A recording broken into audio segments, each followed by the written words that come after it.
Are you a Christian who is struggling and you need help for that?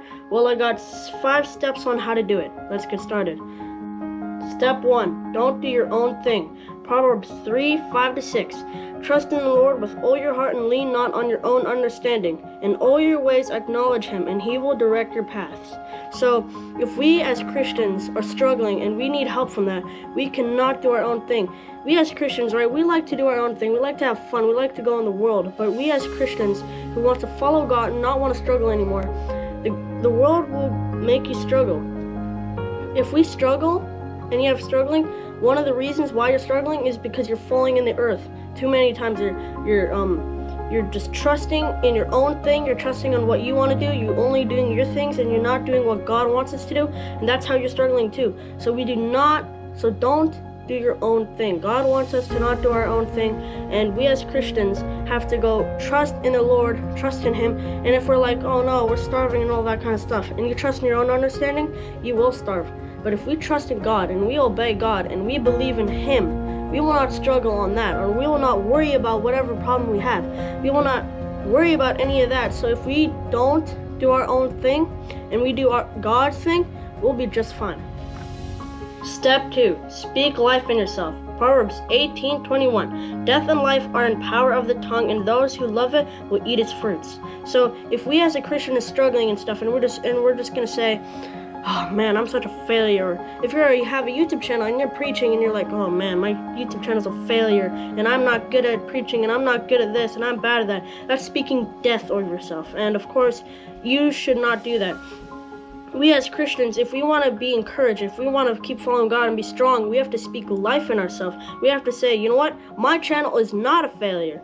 I am not a failure. I preach what is good. I preach what is godly. I preach that is good and stuff. And we have to speak life into ourselves. If we speak death over ourselves, we're gonna get discouraged. And who knows? If we speak life into if we speak death over ourselves, bad things will happen because the tongue has power. Your tongue has power. We have to be careful because the tongue is evil, is a root of all evil. Like the tongue, no one can tame the tongue, and that's why we have to be careful what we speak life into ourselves. We have to be careful if we speak death or life or whatever. We have to be careful not to speak death over ourselves. So if we want to be strong as a Christian and we want to follow God and we want to believe in Him, we should speak life in ourselves. Step 3. Get rid of your addictions. Proverbs 21. Wine is a mocker, strong drink is raging, and whoever is deceived by it is not wise. So if you're a Christian and you're struggling, right? But you drink or you do drugs and you do all that kind of stuff and you don't feel happy, that is the problem. You try to make yourself feel better by doing those addictions, but you are not wise when you do that. It's wrong. It makes you even worse. It causes more to you. That's the devil's stuff. The devil tricks you for that stuff. The devil deceives you with all those addictions, and we have to get rid of those addictions, because any addiction, really, any type of addiction, if you're watching bad things, if you're watching inappropriate stuff, if you're doing wrong things and if you're doing wrong things with your body or whatever, that's evil. That is wrong. That's addictions, and you got to stop those addictions. The devil tries to deceive you by doing that, and we should not be deceived as Christians. And if we are struggling and you do all that stuff, that's the problem. You're struggling. You got to get rid of that, and it's not going to be easy. And I'm a kid, so I'm not addicted to anything, but we should not ever be addicted to anything, because it causes problems, it causes pain, it causes struggling, it causes all this kind of stuff that makes your brain just terrible. It doesn't make you feel better, it makes you feel worse. So get rid of your addictions. Step 4. Give your problems to Jesus. Matthew 11:28-29. Come to me, all you who are labor and are heavily burdened, and I will give you rest. Take my yoke upon you and learn from me, for I am meek and lowly in heart, and you will find rest for your souls. So if we are struggling, and we just got to give it to Jesus. That's one of the most important steps ever, is to give it to God. If we got to give it to Jesus, we got to give it to Him. If we try to stop it ourselves, and we try to stop our addictions or things that we speak bad things about ourselves, or we're doing our own thing and we're trying to stop that ourselves, that isn't going to work. We have to give the problems to God. We have to give the problems to Jesus. We have to give those problems to Him, because He can able to make sure that won't happen anymore.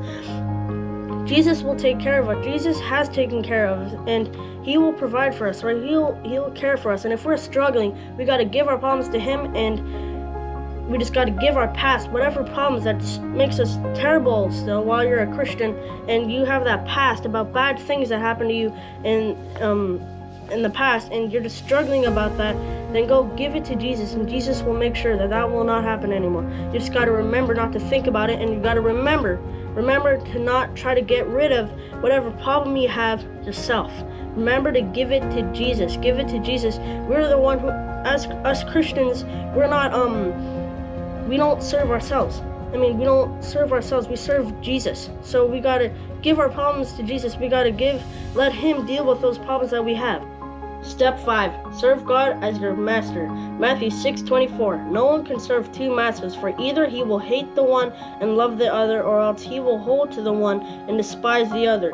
You cannot serve God and money. So if we as Christians and we love our money and we love the worldly things we have, but we also want to follow God, we got to get rid of those things, because those things will let you down. Your worldly pleasures and stuff will let you down. You got to go to this stuff. You got to go to this thing here, where biblical things. You got to go to God. We got to read the Bible. We got to learn more of Him. We got to go to God instead of our worldly pleasures, because our worldly pleasures will let us down. We cannot serve two masters. You'll either serve God or you'll serve the devil. Which one are you going to pick? I serve God, and hopefully you pick God too, because picking the devil is not the greatest decision. It's not a good decision at all. It's actually, in fact, a bad decision. So you cannot have two masters. Only serve God as your master, okay? Serve God, and just trust in Him, have Him your master, and you'll believe it, and just believe in Him and trust in Him and all that kind of stuff, because if we don't have Him as if we don't serve God and we don't do all that, then what's the point of us being Christians if we don't obey God, if we don't serve God, if we don't even love Him? Since when are we Christians, right? And if we are Christians who are struggling, we just have to serve God. We have to obey God, right?